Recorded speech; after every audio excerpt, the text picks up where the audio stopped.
How Chinese AI startup DeepSeek made a model that rivals OpenAI. When Chinese quant hedge fund founder Liang Wenfeng went into AI research, he took 10,000 NVIDIA chips and assembled a team of young, ambitious talent. 2 years later, DeepSeek exploded on the scene. Hmm. Isn't it weird that this open source AI is really good? Isn't that so weird? On January 20th, DeepSeek, relatively unknown AI research lab from China, released an open source model that quickly became the talk of the town in Silicon Valley. According to a paper authorized by the company, DeepSeek R1 beats the industry's leading models like OpenAI on several math and reasoning benchmarks. In fact, on many metrics that matter: capability, cost, openness. DeepSeek is giving Western AI giants a run for their money. DeepSeek's success points to an unintended outcome of the tech Cold War between the US and China. US export controls have been severely curtailed by the ability of Chinese tech firms to compete on AI in the Western way. That is, infinitely scaling by buying more chips and training for a longer period of time. As a result, most Chinese companies have focused on downstream applications rather than building their own models. But with its latest release, DeepSeek proves that there's another way to win by revamping the foundational structure of AI models and using limited resources more efficiently. No, that can't be right. That can't be right. No. Mm-mm. It's much more efficient to have a lot of companies all working separately and then charging more for their products. That makes more sense. Just like utilities, right? It's much better to have 5 different companies building pipes for water or electricity. And the economies of scale definitely don't exist at all, for sure. Yeah. Interesting. Interesting how that works. Unlike many Chinese AI firms that rely heavily on access to advanced hardware, DeepSeek is focused on maximizing software-driven resource optimization. DeepSeek has embraced open source methods, pooling collective expertise, and fostering collaborative innovation. That can't be right. Innovation only happens under capitalism. That's the only time. There's no such thing as collaborative innovation. No. This approach not only, one second, let me zoom in. Where were we? Damn you, article. Not only mitigates resource constraints, but also accelerates the development of cutting-edge technologies, setting DeepSeek apart from more insular competitors.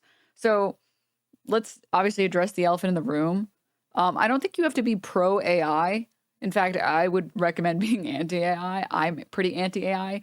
Outside of a few exceptions to the rule,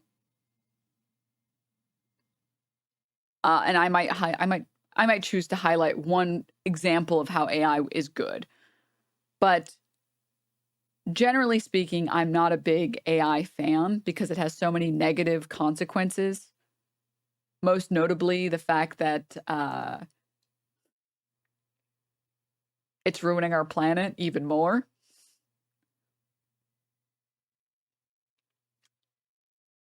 Yeah. But I also recognize that it's not going anywhere. Like, it's kind of over. Like, it's the floodgates have opened. There's nothing that anyone, I think, can do. If it's here, it's here. There are technologies that get labeled AI that are good. It's just a buzzword that doesn't really mean anything. LLMs and image generators are not good. Like, again, I'm not saying things that happen to be labeled AI. I'm saying AI is a tool like anything else is a tool, right? And just because the tool is used in an irresponsible way, and just because the tool is going to be used in an irresponsible way, doesn't mean that that it is necessarily bad, right? So, for example, the internet, right? You would never point at neo-Nazi circles and be like, well, clearly all of the internet is bad and it's never done anything good and we should get rid of the internet because it doesn't do anything beneficial to anyone ever. It's like, I think that there is a genuine concern that the internet makes neo-Nazis more brave and brazen, and it gives them the tools they need to commit violence against other people. But the internet is just a tool in the same way that AI is just a tool. Unfortunately, under a capitalist system, AI, like everything else, gets used as a bad tool. Yeah. So, yeah. Very inefficient, dumb tool. A few times I've used it at work, ended up regurgitating completely impossible code, something the event code linter immediately flagged. Well, that's but you're treating all AI equally, which is not accurate. So let me find this is a good opportunity. AI was used in the second Spider-Verse movie, and it was used in a really fucking cool way. A really, really cool way, in a way that I think is very ethical, that I think should be used more often. Here we go. I think this is the video. If this is not it, I'll look for the correct video.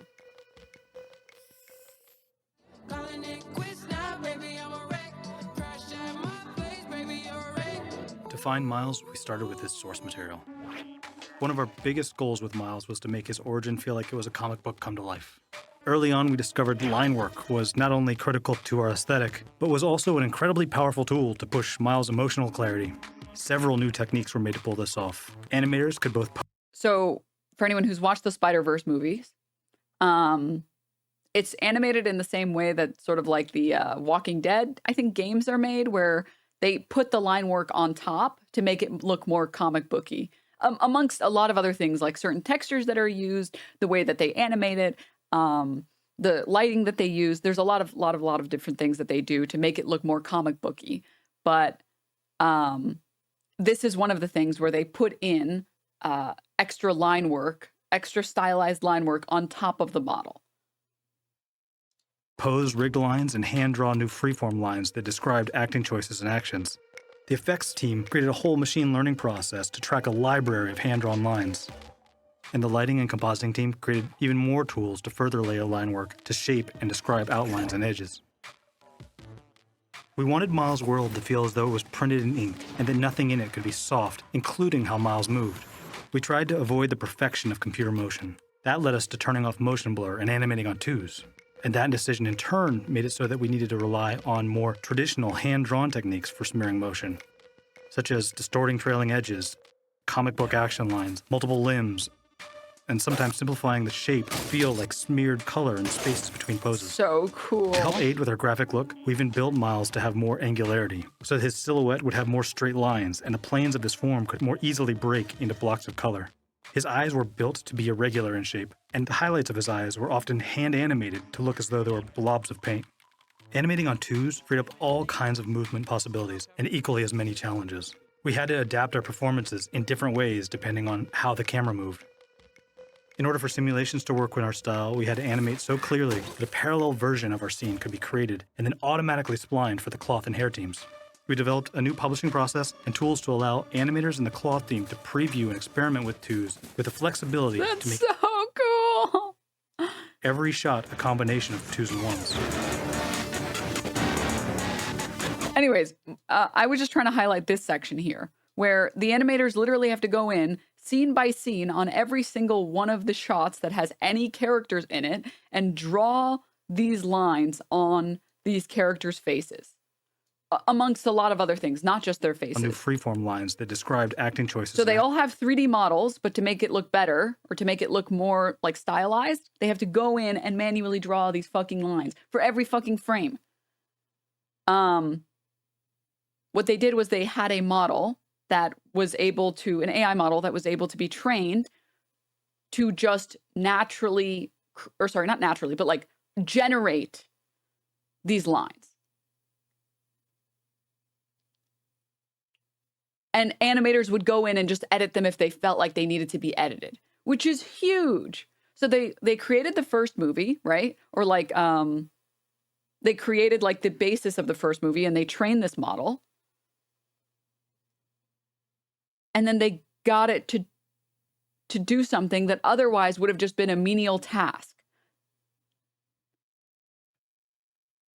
That's fucking dope. That's fucking dope.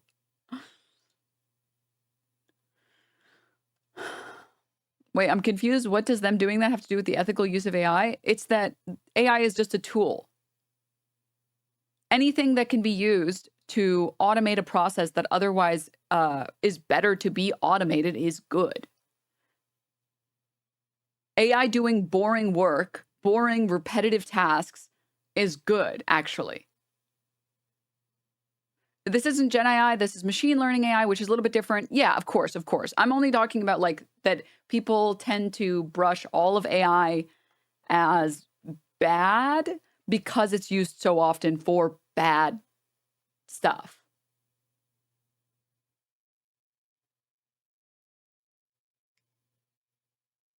Still plenty of creation being done by the animators. It just relieves them of the boring tasks. Yeah. And I think that that's good. I mean, like, you still have writers that write all the excellent scenes that develop. You still have artists that get to create these characters, that get to come up with the concept art for them, or like create the concept art underneath based on the comic books. They get to do all of like the fun aspects of it, right? And the menial shit doesn't get done. Think about like factory work, right? I don't think it's particularly beneficial, or like field work, agriculture. There is no benefit to having a human being go in and remove all the bushels of corn. If you had a machine that would do that, that's just better. That's objectively just better. There's no if and or but about it. You're removing this menial task that no human being is aspiring to do. There's not a human being that's like, ooh, I'd love to do a menial labor task for the rest of my life. That would be very satisfying. That would be really, really good for me, actually. Okay, and I see a lot of other people, guys, you guys are doing the coal mine worker thing, which I understand and I get where you're coming from, and I understand why you're saying what you're saying, but I need you to recognize that this is a right-wing talking point. I've seen multiple people now say, well, the benefit is the paycheck for the human beings. The benefit isn't AI itself, but lack of labor regulations, which that one I agree with a little bit. There is a benefit, workers get paid. You are doing the same thing that people who work on oil rigs do, that people who work in coal mines do, which is saying it's creating jobs. Yes, this actual thing, sorry, not this actual thing, this thing that we are doing manually, which has no benefit to be done manually, well, we're going to lose our jobs. So we shouldn't remove it. It's let me cook one sec.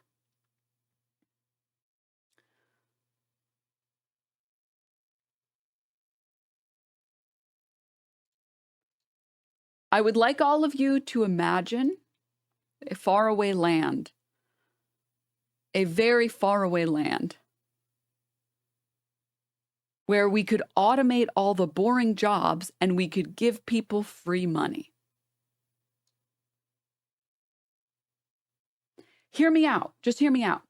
In the instance where we get special tractors or special agriculture equipment, where suddenly farming is 10 times more efficient, we don't need to have food poverty anymore. You would never say, well, wait, Jim, the fucking corn farmer, you're gonna make his job meaningless because now he doesn't have to personally grab every bushel of corn. I know that this would be better overall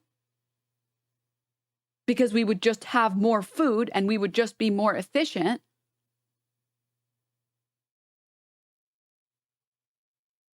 But we need to protect this guy's wages. But that's bad. NGO, that's a wild hear me Okay, out. we're getting caught. One second, chat. 1 second. All right.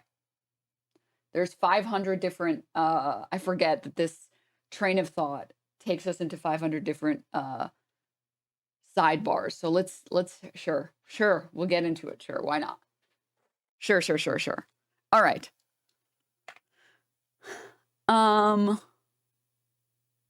You need to be there politically, ethically before you can eliminate the jobs. I mean, we'll get it. One second.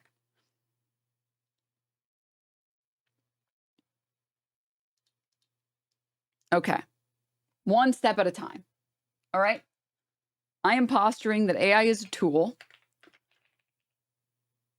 just like anything else is a tool, just like agricultural machines are tools, just like factories with machines that automatically box everything are tools, just like having any type of automation for any type of labor that we need is a tool.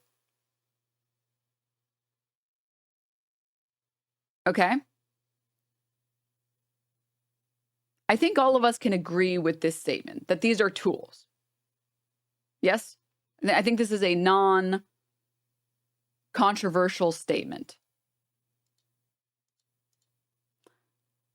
All right?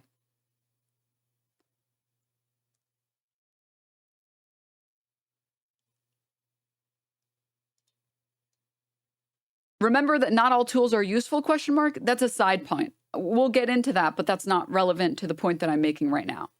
Yes, correct. Not all tools are useful. Correct. Some chatters, for example, might I say, are tools, and might I say, are not useful. May I just suggest?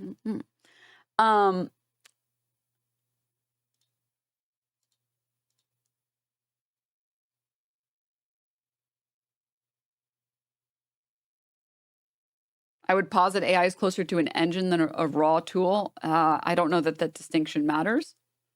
I mean, if you can explain why it matters, go for it. This is just the groundwork for what I want to talk about. And yeah, I think all of you need to recenter on this point here. We want freedom, not work. Work has no intrinsic value. That's easy to see because if it did, then the rich would have bought it or them all up by now. No one dreams of labor. Okay? We should not, our end goal should not be protecting work and jobs. Your end goal should never be protecting someone's job. Your end goal should be protecting their well-being to live comfortably, which can be achieved in a lot of different ways.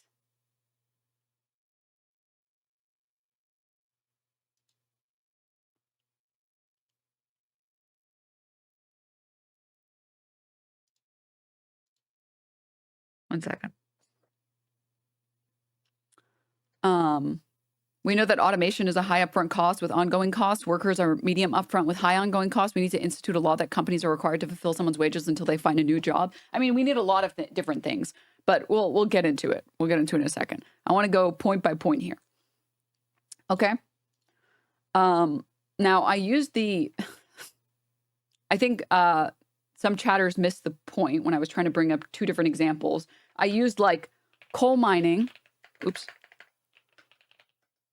Or like working on an oil rig, if that was substituted with green renewable energy.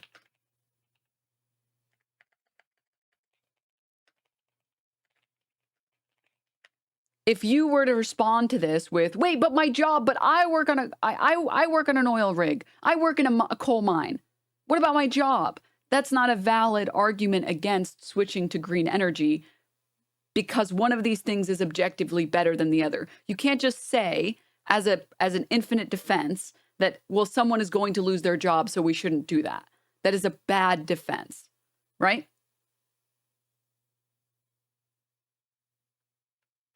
That's what conservatives say, and we all agree that's fucking stupid.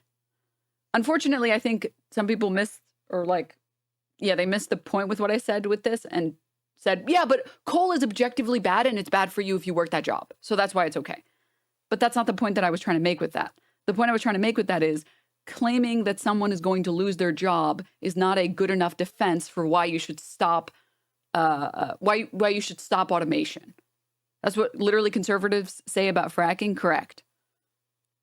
Then the next example I tried to make would be like tractors or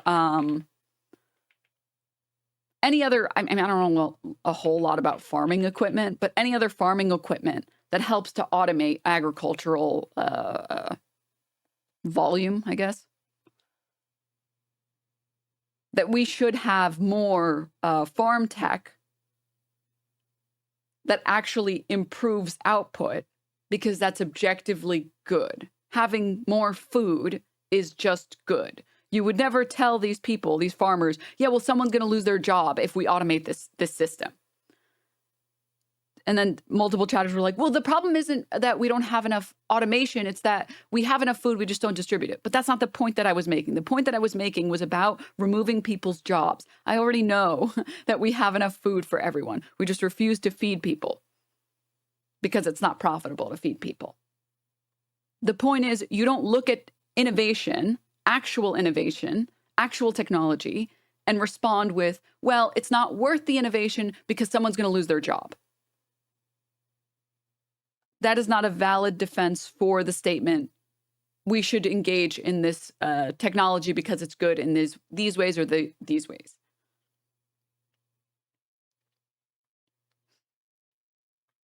Okay? Understand? You guys understand? That's just being a Luddite? Yes. Now, the problem isn't the states where people can't pump their own gas. Oh my God, yes. Oh my God. That shit is so funny, dude. Yes. So the problem is not that we have this innovation. The problem is that the people who get to hoard the wealth generated by this innovation don't share it. When you're picking battles that don't make any sense, all you're doing is alienating people to the cause. Your argument should never be, we shouldn't engage with AI because it's going to make people lose their jobs. Although I agree with that on the statement of like artists, for example. It should be, AI is fine, but it is absolutely unacceptable that all of these corporations get to hoard the wealth that they are building off of our backs because we're the ones feeding their models, making their models any good, and we get nothing in return for it. The innovation or actual technology that generates good things for society is not the problem, or has the potential to generate good things for society, is not the problem. The problem is that the people who end up in control of these things, that end up in control after abusing millions of people's labor, hoard the wealth and no one else gets to experience any of it or enjoy any of it. Your problem should be focused and centered on one primary problem, which is capitalism. And I think this is like, I get it because I also feel very personally offended by AI, especially when fucking Coca-Cola releases an ad made in AI and it looks like shit. I get it. I understand. And I know artists that are personally affected. I have at least one friend who got fired or laid off because the company decided to invest in AI. So they don't need graphic artists anymore.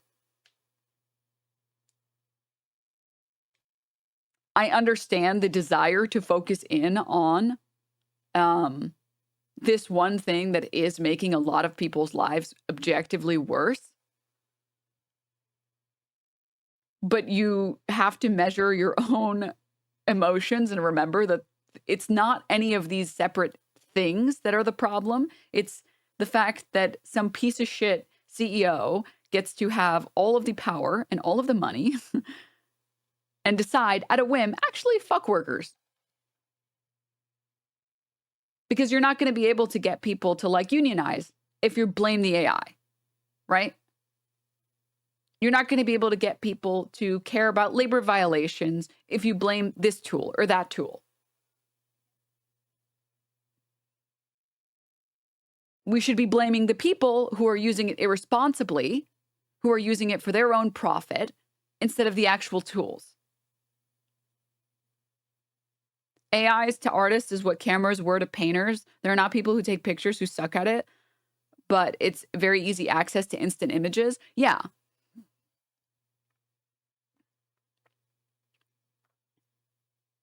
Now, I think there's also a separate argument that can be made about like the pros and cons of AI. Most notably is the fact that I don't think AI has actually generated anything of value yet. Like, I genuinely don't feel like I've seen AI make anything so useful that we couldn't, do it ourselves.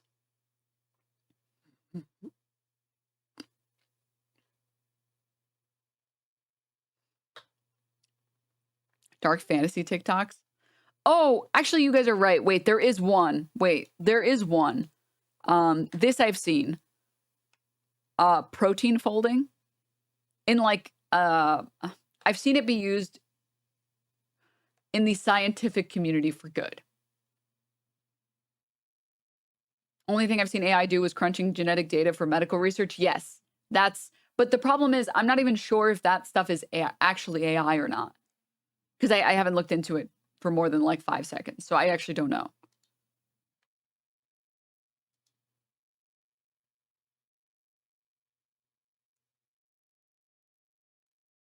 The best thing I've seen AI be capable of is sifting through certain data, like folding. Yes. Yeah. Oh. That's better. Okay. Anyways, I just wanted to go down that dialogue tree for a second because I want people to understand what I mean when I say that it's not necessarily AI that is the problem. It is the fact that we have totally unfettered, unregulated capitalism that allows a few people to abuse millions of people's labor or billions, profit, and give nothing in return. And that's not the system we should aspire to have. We should see technologies and they should benefit us. Expert tools / learning systems sometimes are called AI, but often they're not really AI, just really, really complex algos that do a certain thing really well. Yeah.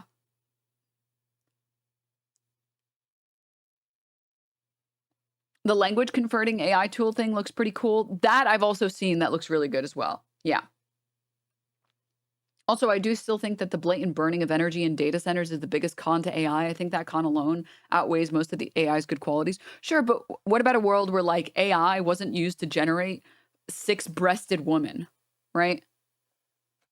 Where you weren't allowed to use AI to generate slop on the fucking internet. Where AI was explicitly and only used for example, scientific development.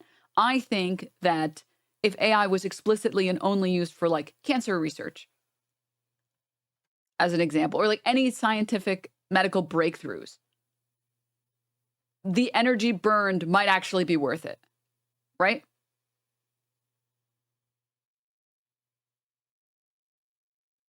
If you burn X amount of energy, but we find cures for illnesses that we never thought we would be able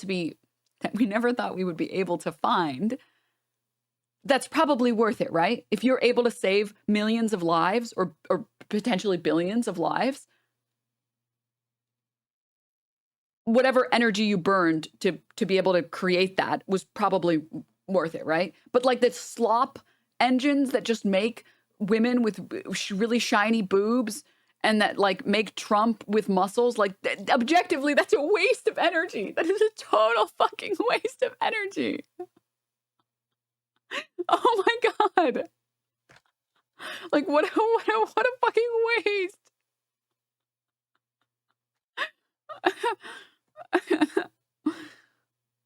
Oh God. So yeah, I wanted to talk about that. It's this is sort of the same conversation that I've had many times about apartments, because most Americans, and not even just Americans, but like anyone who's ever had to deal with the bad renters economy, we've all had to deal with such bad experiences trying to rent that the idea that renting could ever be good is so foreign, we can't imagine it. We can't imagine it to the point that we like pretend like the benefits of renting don't exist. Because we've just never seen it done well ever. I mean, it's literally capitalists that are like, communism has never worked, so it's obviously bad. It's like, wow, what the fuck? You're just going to default to the shitty system, even though there are better systems because you don't feel like trying to imagine a world that's better. And it's the same thing with like owning a home versus renting. There's objectively so many benefits to renting. And I'm not just even talking on a personal level, although on a personal level as well. The fact that there are people whose homes have burned in these fires and they can never get it back.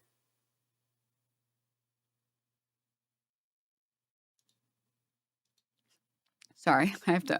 Thinking you need to try something to know if it's good or bad is so dumb, LMAO. Let me guess, your diet is mostly chicken nuggies? You already know all the other foods are bad. You didn't need to try them. All you need is chicken nuggies and a little bit of sody pop. I agree. Don't try anything ever. Be a little pussy-ass bitch behind a computer and never go outside and never enjoy anything new and keep playing Dota 2. Don't worry, it's going to take off any day now. Okay, I friendly fired on at least 500 people. I'm so sorry. Okay, I had to do it. All right, I had to do it. Sorry. Sorry, my bad. I'm just kind of a hater because I couldn't get into Dota 2 because my brain hurt when I played it, okay? That's the truth. That's the truth. Sorry. My bad. Okay? I apologize. I'm here for the Dota slander. What was I gonna say?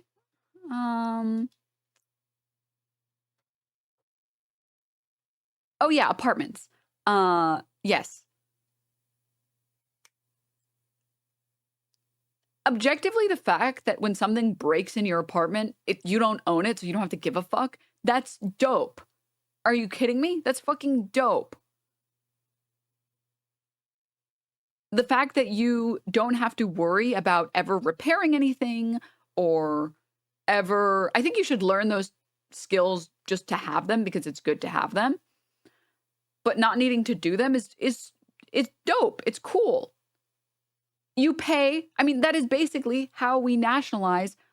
Wait, guys, stop on the landlord. Stop. This system doesn't work if you have landlords. Okay, living in an apartment and having a landlord don't both have to be true. Okay. Don't bring up landlords in this conversation.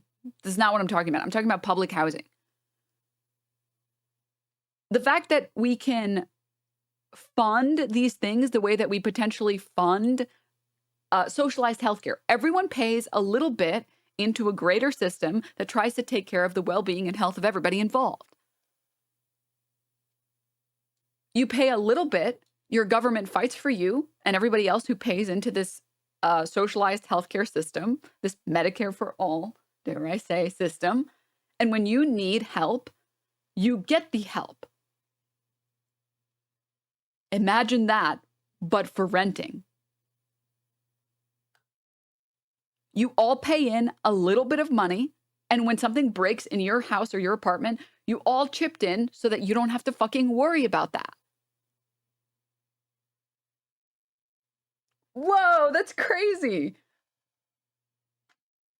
That would be insane, right? That would be crazy if the government did anything. Wouldn't that be cool if the government did something? And that's only, by the way, this is just talking about like, oh God, this is another one of those chatters. Or be accountable for your own shiz. Oh, sorry, let me be accountable for the flood. For the multiple floods that happen in LA because, or in LA, like apartments and homes because the city isn't built for unbelievable rainfall. Let me just be accountable for my own shiz. Like water in my home that I didn't put there gets cancer. Let me just be accountable for my own shiz.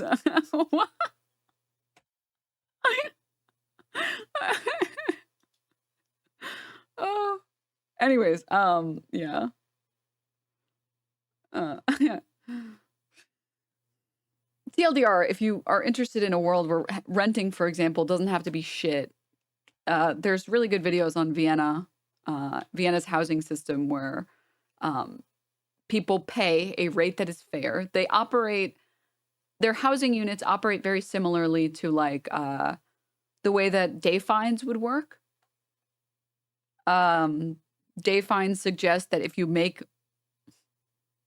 speeding, you shouldn't get charged a flat fee for speeding.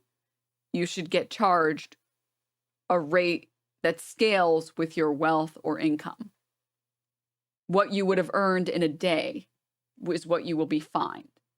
And maybe Jeff Bezos accumulating 1 billion parking tickets, but it's pennies in a bucket is bad, and he should actually get higher punishments, right? What if we did the same thing for apartments, where if you were more wealthy, you could subsidize housing for people that were less wealthy?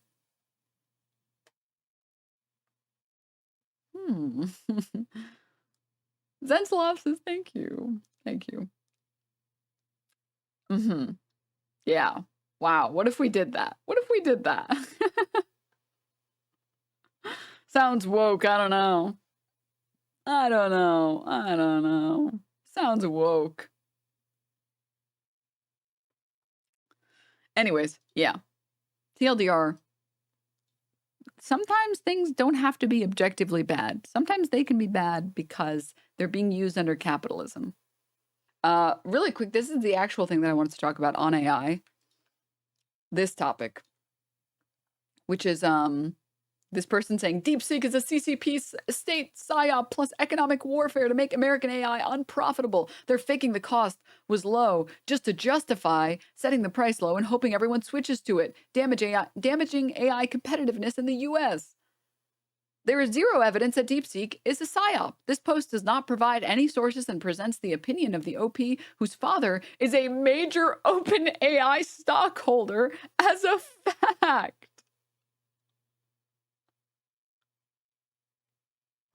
The more I read about the responses to China dropping DeepSeek into the public domain, the more I realize this was a deliberate attack on the tech oligopolists. They're freaking out because they've been exposed as overpaid hacks.